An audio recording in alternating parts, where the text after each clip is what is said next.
नमस्ते, म कृष्ण अर्याल।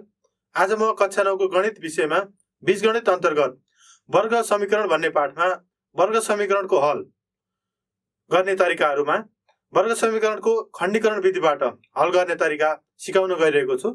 ल अब लागौँ है त आजको कक्षातर्फ।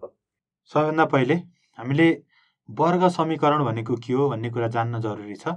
त्यसको लागि जस्तै एउटा उदाहरण हेरौँ। x + 5 = 0 भन्ने हामीलाई एउटा समीकरण दिएको छ।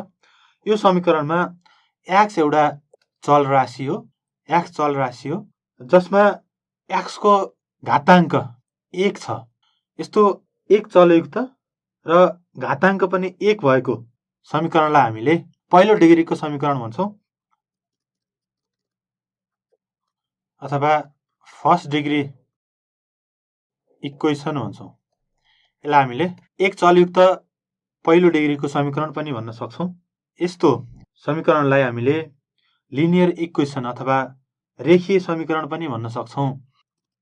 Linear equation of first degree यो भनेको के अरे पहिलो डिग्रीको रेखीय समीकरण पनि भन्न सक्छौँ।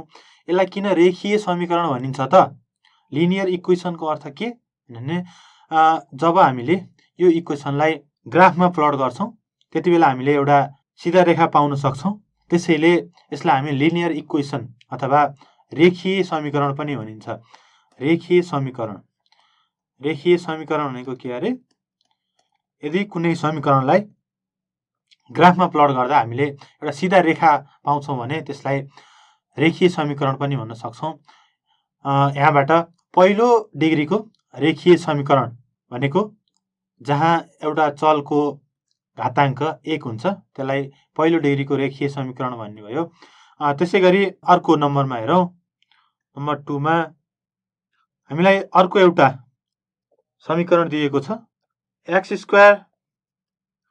+ 2x + 3 = 0 भन्ने हामीलाई एउटा समीकरण दिएको छ। यसमा पनि चल राशि x नै भयो। त्यसैले यो पनि एक चलयुक्त समीकरण हो। यो समीकरण चाहिँ दोस्रो डिग्री अथवा सेकेन्ड डिग्री इक्वेसन भन्छौँ हामीले। किन सेकेन्ड डिग्री भनेको त भन्दाखेरि यहाँनिर x को सबैभन्दा ठुलो पावर 2 छ। The greatest power of x is 2। त्यसैले हामीले यसलाई सेकेन्ड डिग्री इक्वेसन पनि भन्छौँ।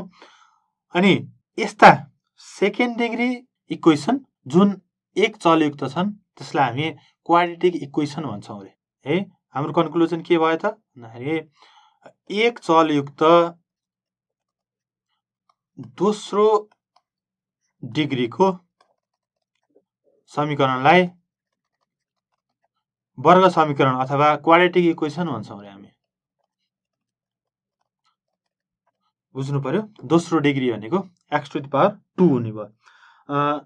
यहाँनिर x² + 2x + 3 = 0 यो दोस्रो डिग्रीको एक चलयुक्त समीकरण हो। यसलाई पनि हामी क्वाड्रेटिक इक्वेसन भन्न सक्छौँ। यस्ता समीकरणलाई हामी ax² + bx + c = 0 को रूपमा व्यक्त गर्न सकिन्छ, जहाँ a, b र c भनेका कन्स्ट्यान्ट टर्महरू हुन्।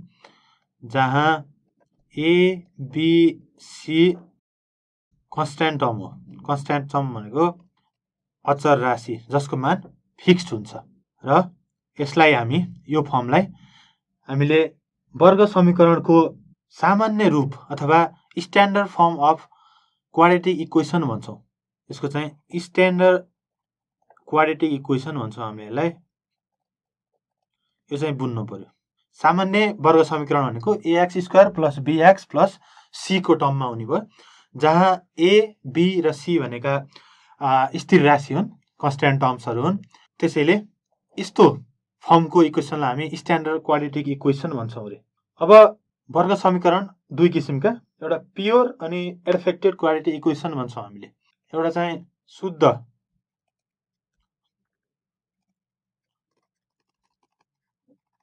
Pure quadratic equation.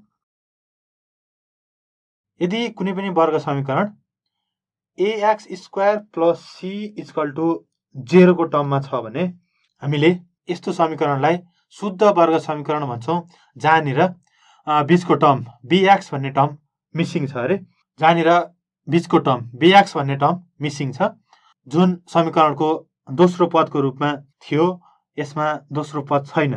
यसरी दोस्रो पद नभएको वर्ग समीकरणलाई हामीले शुद्ध वर्ग समीकरण अथवा प्योर क्वाड्रेटिक इक्वेसन भन्छौँ। यसको इक्जाम्पल हुने भयो 2x square minus 5 equal to 0, equation 1। त्यस्तै गरी x square minus 9 equal to 0, equation 2। Equation 1 र 2 भनेका शुद्ध वर्ग समीकरणका उदाहरणहरू हुन्। त्यसै गरी अर्को छ मिश्रित वर्ग समीकरण अथवा एडफेक्टेड क्वाड्रेटिक इक्वेसन। वर्ग समीकरण जुन ax square plus bx plus c को रूपमा x square plus bx plus c equal to 0 को रूपमा भएको समीकरणलाई, भएको वर्ग समीकरणलाई मिश्रित वर्ग समीकरण भनिन्छ। यस वर्ग समीकरणमा x को अधिकतम घातांक 2 हुने भएकाले यसलाई दोस्रो डिग्रीको समीकरण पनि भनिन्छ र वर्ग समीकरणमा x का दुईवटा मानहरू हुन्छन्। यदि हामीले यो समीकरणलाई ax square plus bx plus c भन्ने समीकरणलाई हल गर्यौं भने x का मानहरू दुईवटा आउँछन्। x का दुईवटा मान हुन्छन्। ती x का मानहरूलाई हामीले वर्ग समीकरणका मूलहरू भन्छौं।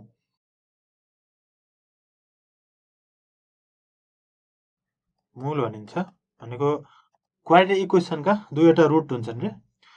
The roots of the quadratic equation. Roots of quadratic equation यति कुरो बुझ्नु पर्यो। के कुरो बुझ्नु पर्यो भन्दाखेरिमा एक चलयुक्त 1 डिग्रीको समीकरणलाई हामी रेखीय समीकरण भन्छौं र एक चलयुक्त र दोस्रो डिग्रीको समीकरणलाई हामी वर्ग समीकरण भन्छौं। वर्ग समीकरणमा पनि शुद्ध वर्ग समीकरण र मिश्रित वर्ग समीकरण भए। यसको बारेमा बुझिहाल्नुभयो। अब हामीले वर्ग समीकरणलाई कसरी हल गर्ने अथवा वर्ग समीकरणबाट x को मान कसरी पत्ता लगाउने भन्ने विषयमा म तपाईलाई केही कुरा सिकाउँछु। वर्ग समीकरण हल गर्ने तरिका। हामीले वर्ग समीकरणलाई भिन्न तरिकाबाट हल गर्न सक्छौं, जसमध्ये सबैभन्दा प्रचलित तरिकाहरू एउटा खण्डीकरण विधि अथवा फ्याक्टराइजेसन मेथड भन्छौं हामी। अर्को भयो वर्ग पूरा गर्ने विधि अथवा वर्ग पूरा गरेर गर्ने विधि, कम्प्लिटिङ स्क्वायर मेथड। अर्को छ 3 नम्बरमा सूत्र प्रयोग गरेर अथवा युजिङ फर्मुला मेथड। दिएको वर्ग समीकरणलाई हामीले 3 किसिमबाट हल गर्न सक्ने भयो। एउटा फ्याक्टराइजेसन मेथड, अर्को कम्प्लिटिङ स्क्वायर मेथड अनि फर्मुला मेथड। सबैभन्दा पहिला म तपाईहरुलाई खण्डीकरण विधिबाट वर्ग समीकरणको हल गर्ने तरिका बारेमा सिकाउँछु। 1 नम्बरमा खण्डीकरण विधि, फ्याक्टराइजेसन मेथड। फ्याक्टराइजेसन मेथडमा हामीलाई कुनै पनि वर्ग समीकरण दिइएको हुन्छ, त्यसलाई खण्डीकरण अथवा फ्याक्टराइज गरेर हामीले जीरो फ्याक्टर प्रोपर्टी प्रयोग गर्दै x को मान पत्ता लगाउन सक्छौं। एउटा इक्जाम्पल हेरौं। x square minus 16 equal to 0 एउटा शुद्ध वर्ग समीकरण भयो। यसलाई हामीले खण्डीकरण विधिबाट यसरी सोलुसन गर्छौं। x square minus 16 equal to 0, x square minus 4 square equal to 0। अब a स्क्वायर माइनस b स्क्वायरलाई हामी a plus b, a minus b को टर्ममा एक्सपान्ड गर्न सक्छौं। x minus 4, x plus 4 equal to 0। अब हामीलाई यहाँनिर जीरो फ्याक्टर प्रोपर्टी युज गर्नुपर्छ। जीरो फ्याक्टर प्रोपर्टी भनेको हामीसँग दुईवटा फ्याक्टरहरू जुन प्रोडक्ट फर्ममा छन् र जसको प्रोडक्ट 0 छ। यसलाई हामी भन्न सक्छौं p dot q equal to 0।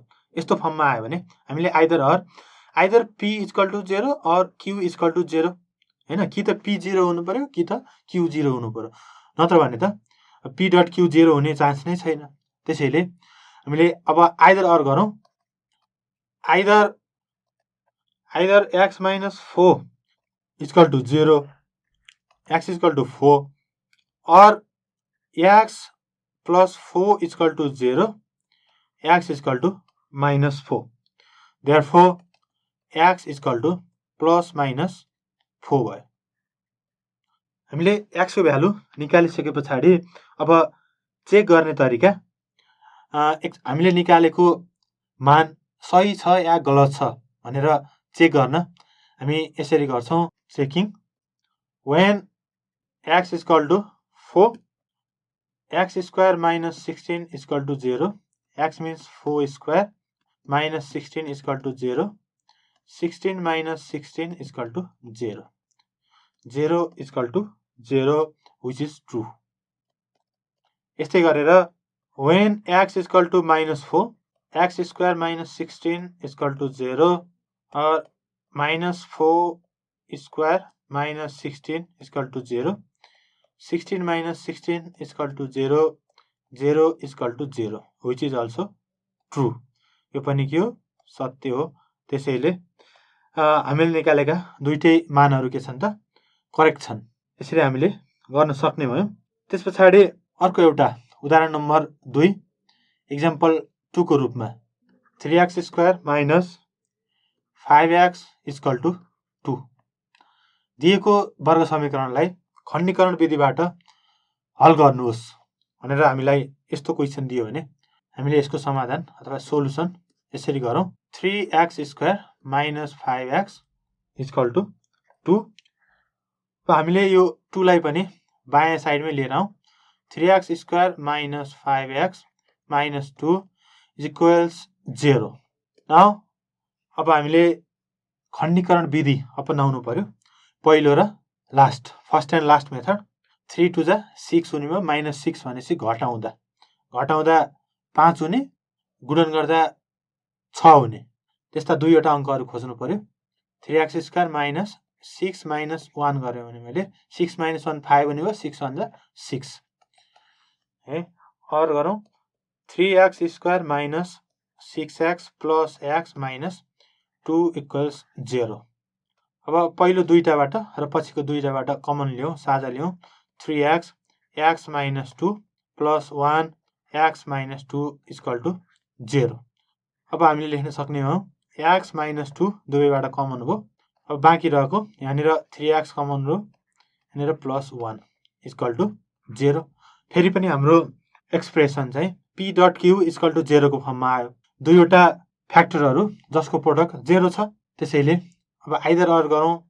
Either x minus 2 equal to 0, x equal to 2 or 3x plus 1 equal to 0, 3x equal to minus 1 or x equal to minus 1/3। यसरी हामीले x का दुईवटा मान पत्ता लगायौँ। अब हामीले निकालेको मान ठिक छ कि छैन भनेर जाँचौँ है त। चेकिङ गरौँ।